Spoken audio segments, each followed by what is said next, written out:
Hello, hello. I hope you can hear me.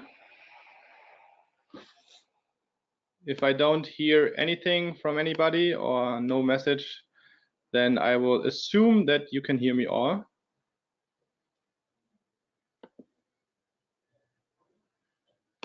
Okay.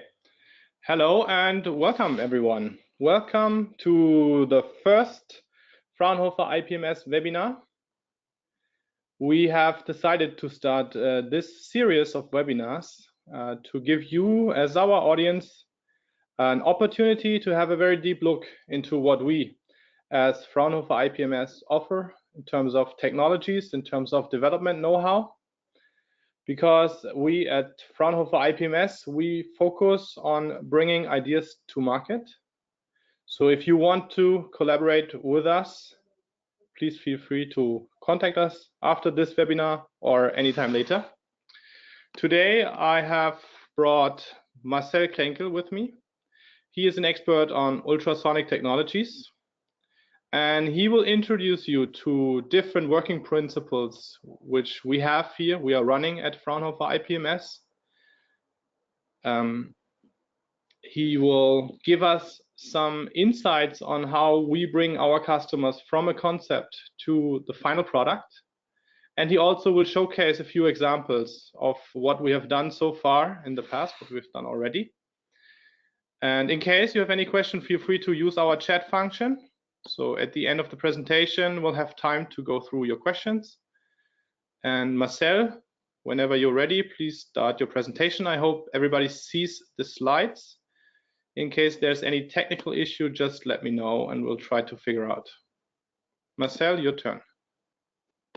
Thank you very much for your introduction. And also from me, welcome everybody. I'm pleased to give you a presentation about capacitive micromachined ultrasonic transducers today. And let's start with our agenda of today's web meeting. At the beginning, I'd want to tell you something about the Fraunhofer IPMS and why we are doing ultrasonic research. In the next point, I want to explain you the principles behind the CMUTs, the major advantages and potential applications of these devices. In the third point, I want to show you our development process as the example of a success story in our institute, where we work together with a company which is developing a medical tool consisting of a CMUT. The fourth point shall show you further application examples which we have already investigated. And last but not least, I want to show you further current research activities in our institute. So let's start with the Fraunhofer IPMS. The Fraunhofer Institute for Photonic Microsystems is a R&D institute with 3 locations in Germany. The main location is in Dresden, and there are 2 other locations in Cottbus and Erfurt. The institute is active in the fields of microelectronic circuits and systems, which includes also CMUTs and other MEMS devices. And our annual budget is about 43 million euros, which comes from industrial partners or public funded projects. The institute employs about 450 employees, which are active in the fields of application fields of smart industrial solutions, medical and health, and quality of life, which is in principle the end consumer market. So where are the ultrasonic activities located in our institute? The ultrasonic activities are located in the business unit Environmental Sensing, managed by Dr. Sebastian Meyer, and especially in the group Ultrasonic Components, which is managed by Dr. Sandro Koch. 2 other groups are Chemical Sensing and Photonic and Terahertz micro modules in the business unit. Why are we doing MEMS-based ultrasound development? There are general benefits of ultrasound. For example, it's a non-radiative and non-destructive approach. We can investigate ultrasound signals in 1 up to 4 dimensions, which means we can work in the 3-dimensional space, and we can also investigate the ultrasound signal independence of the time. A major advantage is that ultrasound is non-sensitive to light scattering and shadowing, so we are independent of their light conditions. And furthermore, the access to the market is easy because, and also the acceptance in society, because there are already established applications and people are familiar with ultrasound, for example, with park assist or medical imaging. There are also market studies which predicts the development of MEMS-based ultrasound, for example, from the company Yole, which compares the years 2017 with the year 2023.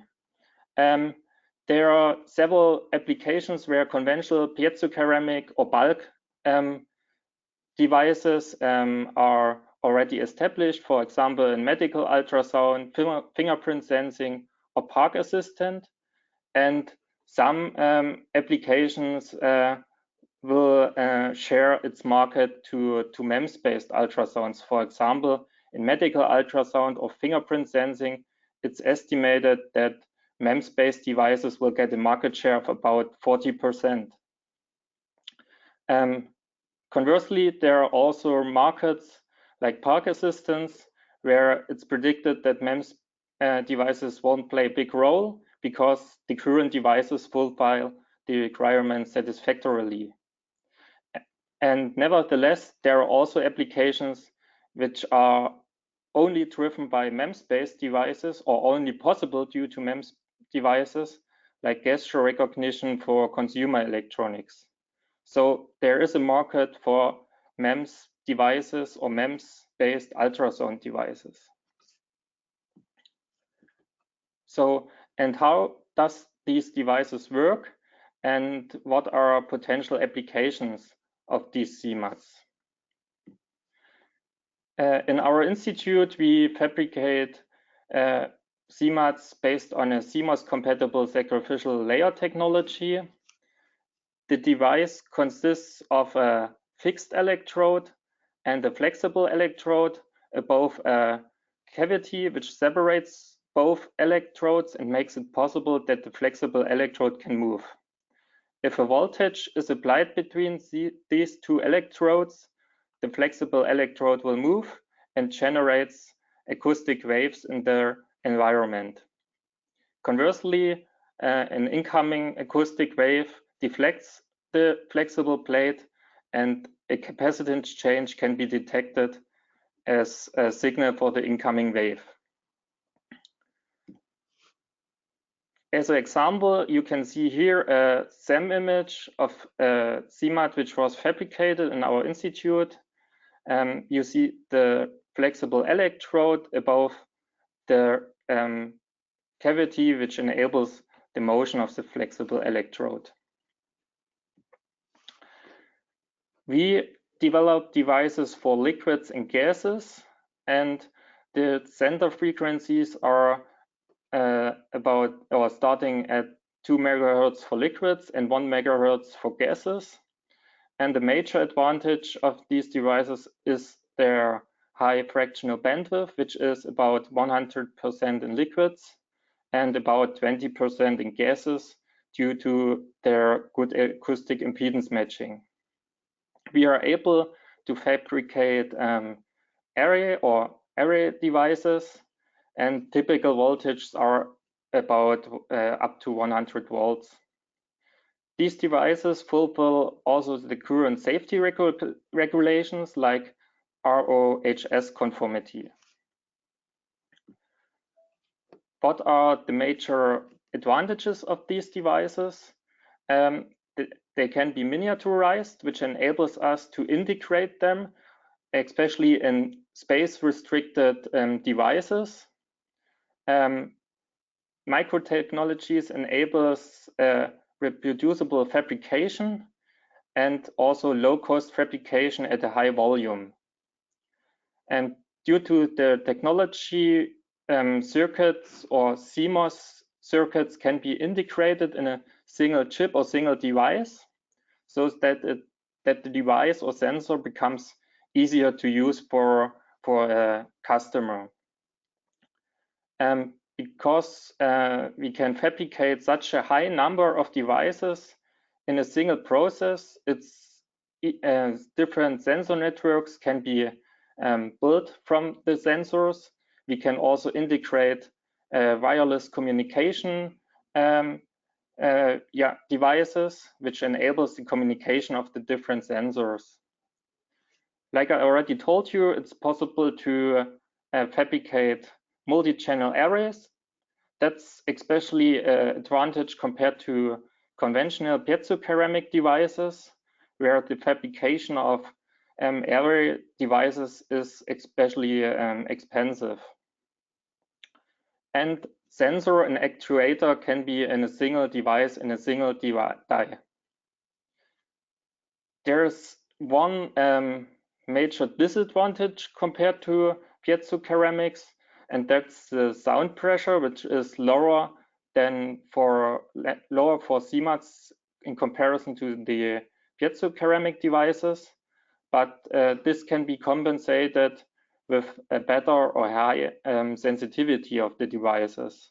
And there is also current research which aims to improve this aspect. So potential application fields of these devices are, for example, in the field of smart industrial solutions, are leak detections for gases or flows. They can be used in industrial automation applications, like in a manufacturing line to get information about your products, or for non-destructive testing. In the field of medical and health, they can be used for intravascular or endoscopic ultrasound devices, especially due to the possibility that they can be miniaturized and that they fulfill the current safety regulations. And it's also possible to build portable devices. For example, if you compare it to conventional ultrasound imaging systems in the field of medical and health. And in the field of quality of life, we can build fingerprint sensors or devices for gesture recognition. That's especially beneficial if you use it for devices like smartwatches, where you have only a small touch display, and with a gesture recognition, you can extend your possibilities to control the device. And they can also be used for consumer robots, which can get more information about their environment. The development process at our institute covers the whole value chain of development. We start with a consulting process with our customers. Afterwards, after we defined specifications, we start with simulations so that we can define a layout, which can be used in a manufacturing process. The finished devices can be characterized with different methods in our institute, and we also provide the service to develop packages also together with other partners, and we also support in the development of electronics.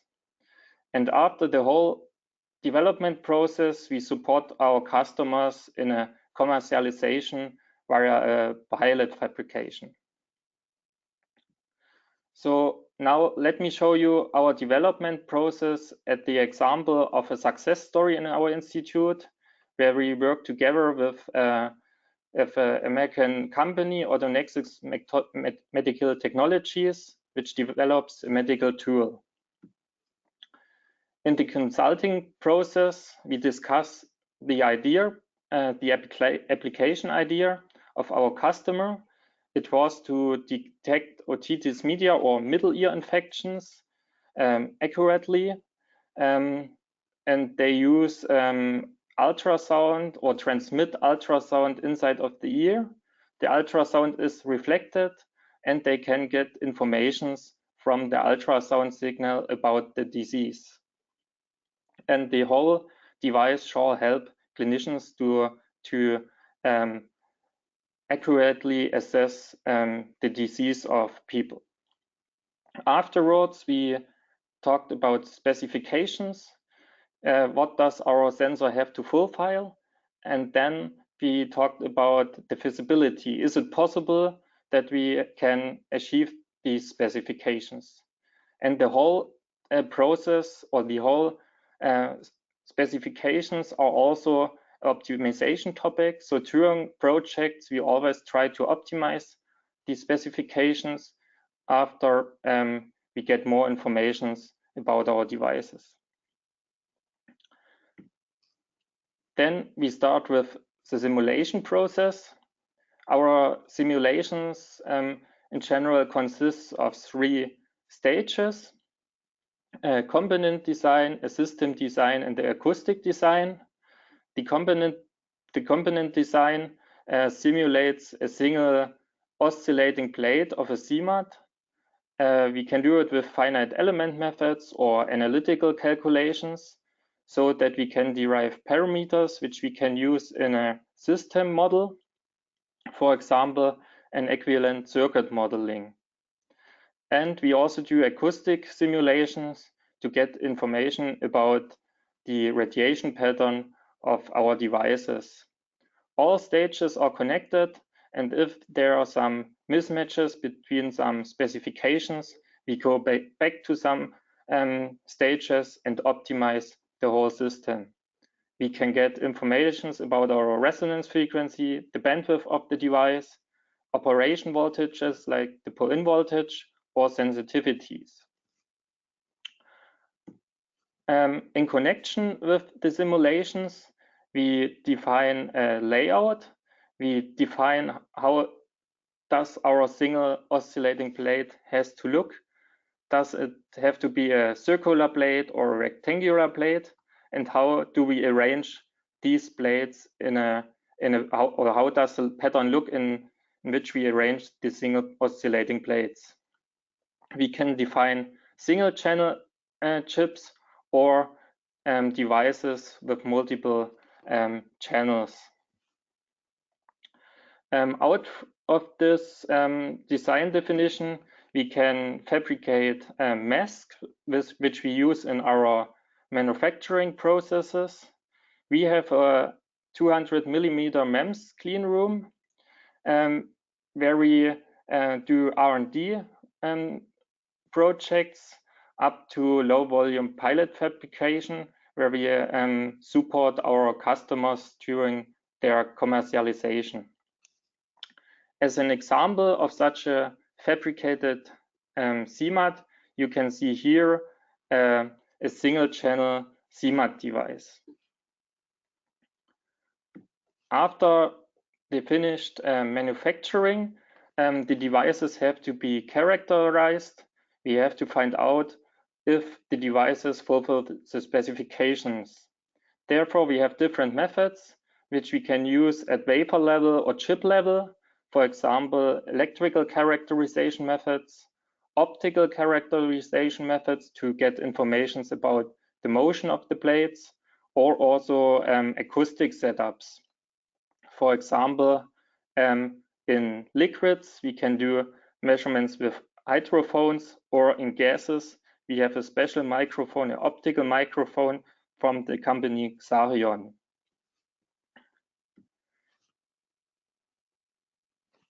We also provide the service to develop packages together with our customers. Therefore, we have pick and place tools so that we can automatically pick and place several dies or chips on one or several packages. We work together with partners to contact our devices electrically, like via wire bonding. We can provide standard packages like TU18 packages, or we also develop special packages for our customers and their special applications together with partners. For example, here you can see a cylinder where a CMUT is integrated. There is a thread on top of the cylinder, and this device can be screwed in some special fixture, for example. We also provide the service to support our customers in the electronic development, but in this case, or in this example, our customer developed their electronic on its own. So what are further application examples which we have already investigated in our institute? We used, for example, single-channel fluid-coupled CMUTs for acoustic spectroscopy. Therefore, we integrated our CMUT in a pen-like cylinder, and the CMUT transmits a sound wave. A reflector reflects the sound wave, and the CMUT detects the reflected sound wave. A liquid between these two locations changes the properties of the sound wave, and these properties can be evaluated. Potential applications are density and concentration measurements or aging processes of liquids. Requirements are a transducer with a broad bandwidth to get information from several frequencies. We need miniaturized devices in this case, and a system with a long stability. This system was used, for example, in evaluating different oils. We found differences in two parameters, in two acoustic parameters, for example, in the time of flight and also in the attenuation of the sound wave. So you don't only have one parameter, you can sometimes evaluate several parameters to get more information about your samples. Another example is a multi-channel air-coupled CMUT, which we used for imaging of a banknote. The underlying problem is that after a banknote is torn apart, someone tries to fix it, for example, with an adhesive tape. And these transparent tapes are difficult to detect via optical methods. So we were using a CMUT to make this tape visible. Our CMUT consists of an array with several channels, and it was moved above the banknote. We used the time of flight and the time of flight and the amplitude to get two images of the banknote, and now we are able to see the tapes clearly. Furthermore, we used multi-channel CMUTs for imaging in liquids or tissues like medical applications or non-destructive testing. And we demonstrated our CMUTs with a body phantom. The CMUT, which is integrated in this ultrasound probe, images this red frame, and on the left side you can see the ultrasound image inside this red frame. You can see the circular enclosure and the wire-like enclosures inside of the body phantom. So we always try to extend our expertise so that we can always provide our customers the best solutions for their problems. So what are our current research activities to achieve larger expertise? Ultrasound is in the range of 20-40 kilohertz up to several hundred megahertz. And our current CMUT technology starts from a frequency of 1 megahertz up to several 10 megahertz for applications in liquids and air. Furthermore, we have a new technology, the NET technology, which we currently use in the acoustic frequency range. And now we try to expand our expertise to other frequencies. From the high frequency range, we try to reduce the frequency of, or we reduces the frequency of our CMUTs from 300 kilohertz up to about 3 megahertz. And we also use our NET technology in a frequency range up to 500 kilohertz. In this way, the IPMS can cover the whole ultrasound frequency range by using CMOS compatible processes.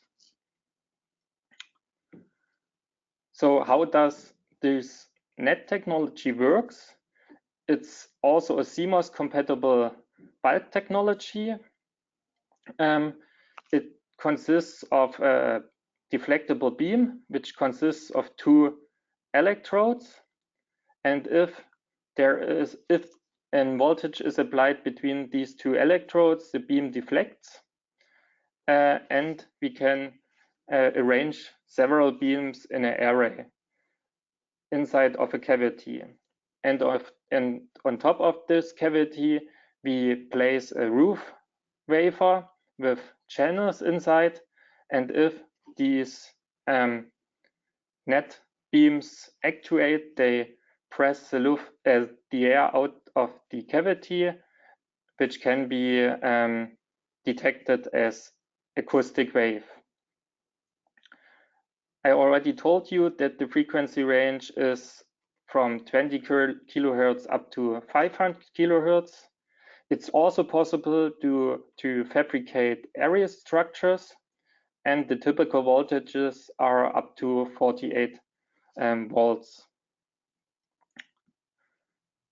Our new CMUT technology is the mechanically interconnected CMUT.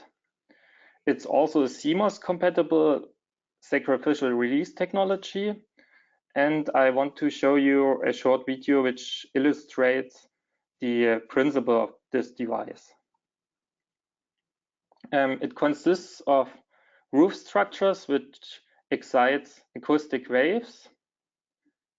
And below these roof structures are electrostatic actuators, which can be actuated by applied voltage, and they transfer their motion to these roof structures. With these devices, we achieve frequencies from about 300 kilohertz up to 3 megahertz. It's also possible to fabricate array devices, and typical voltages are in the range of 30 up to 100 volts. The advantages are enhanced sound pressure, increased receive sensitivity, and they can be operated in air or immersions. I also told you that due to the microtechnology, it's possible to integrate CMUTs with excitation or signal processing circuits, and therefore we developed a special ASIC for a CMUT, and this ASIC was integrated on a PCB board together with a CMUT. And we used this system for a near distance demonstrator, where we demonstrated that our system outperforms current state-of-the-art piezo sensors in the near distance detection. With this system, it's possible to detect distances below 1.5 millimeters. Our latest development is a single-channel air-coupled CMUT evaluation kit. It consists of a red p-tire board, and on top there is a own PCB board which is used for transmitting and receiving with CMUTs. This system is designed for a frequency range from 500 kilohertz up to 25 megahertz. So you can use different CMUT devices with different resonance frequencies. It's designed for single channel CMUT, and different arbitrary excitation signals can be used to excite the CMUT device in a voltage range from 10 to 100 volts. The red p-tire board is programmable, and we can also provide a simple software package to support interested customers in their first tests. So then I want to thank you for your attention. And if you have further questions after this webinar, or if there are if you want to get in contact, you can write me an email, or also my colleague, Dr. Sandro Koch.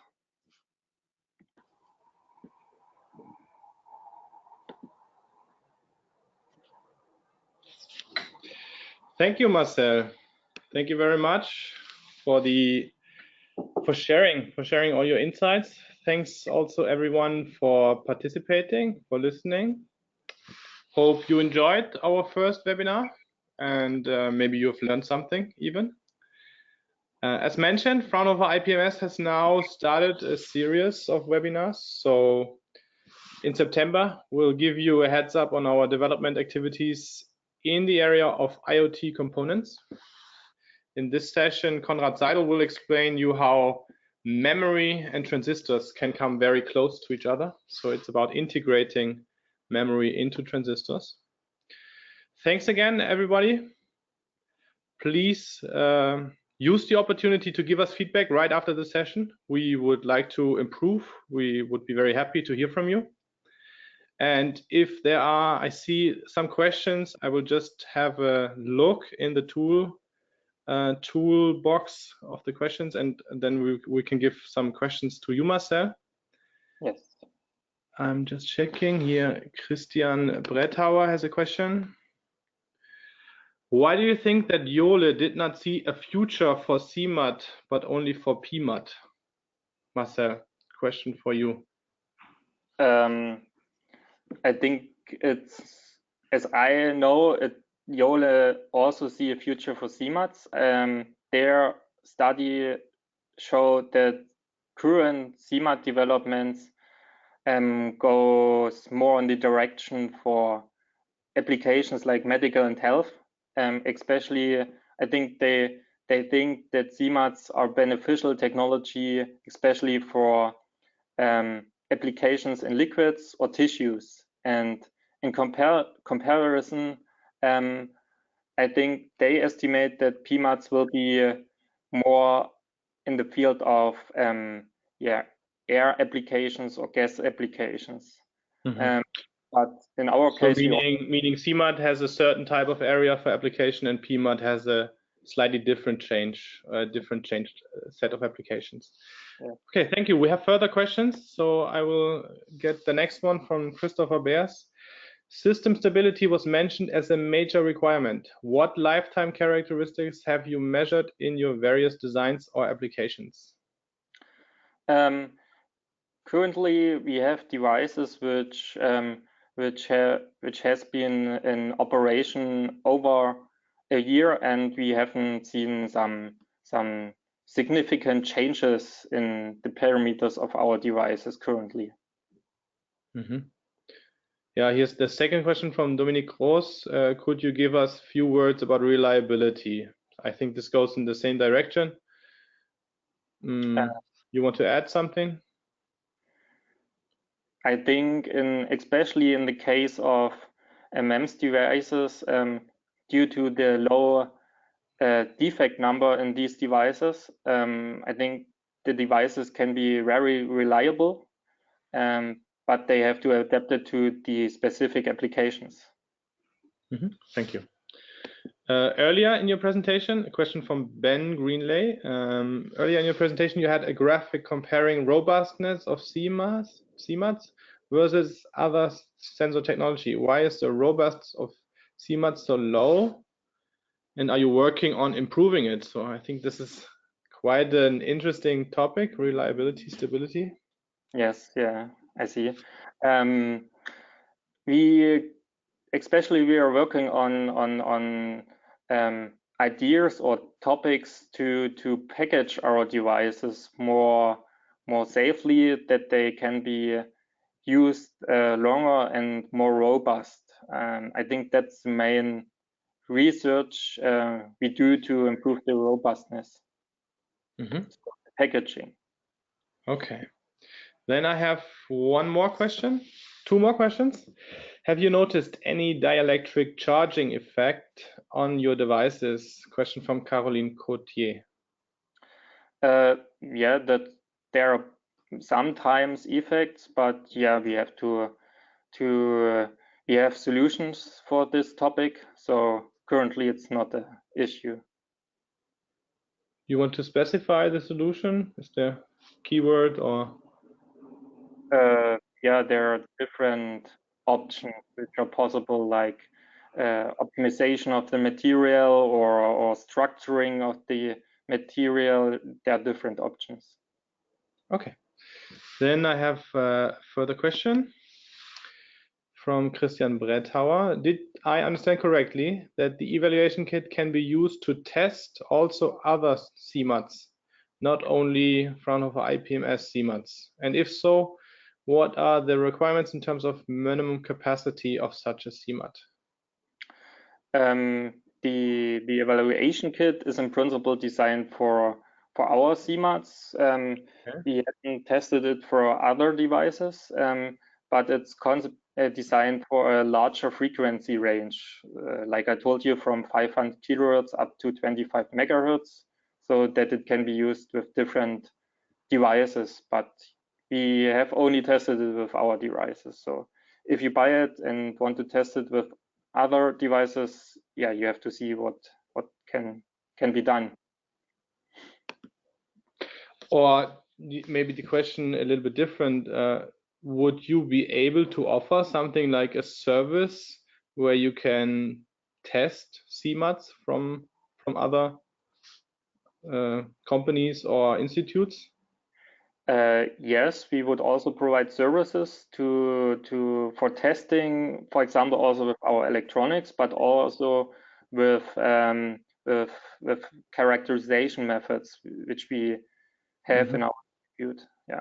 So maybe for Christian, this is also an idea that you can approach Marcel and bring your technology to us, and we can do benchmark and compare. Yes. We have one last question so far. Bernhard Gassmann is answering, what about the temperature drift of the center frequency by increasing temperature of the device during medical use? Yeah, in the medical field, or in general, there can be some temperature drift, but and it depends, of course, on the design of our devices. But in our cases, it's so that we can still use it satisfactorily in medical applications. There is, in our case, yeah, they are operatable in the application. So you need to do something about the temperature, but it's something you can solve dynamically, and it's not something you cannot handle in the application. Okay, there's one more question. I think then we close the session. We have maybe a few more minutes, but let's say 1, 2, 3 more questions. Christian Brettauer again, hi. Have you also tried to send ultrasound from one chip and catch it with a second one, or just used your CMUT array to record ultrasound from some other ultrasound sources? No, currently we only used our devices for sending and or transmitting and receiving as one device. We haven't tried it with two devices or with two different devices currently. So usually you're using the device as a transducer, so you send and you receive with the same device, right? Yes. And okay, but this could be also something to maybe look at in the future, yes, in case there's interest. Yes. Okay. Thanks again, Marcel. Thanks to everybody participating. Thanks for all the questions. If there are no further questions, then I would like to close this webinar. Next week, you will receive a download link for the webinar and the presentation as a file as well, in case you haven't downloaded it from this session. I don't know if it's possible. And as mentioned earlier, in case you're interested in working with us, please reach out to either of us. Have a very good afternoon. Thank you and bye-bye. Bye.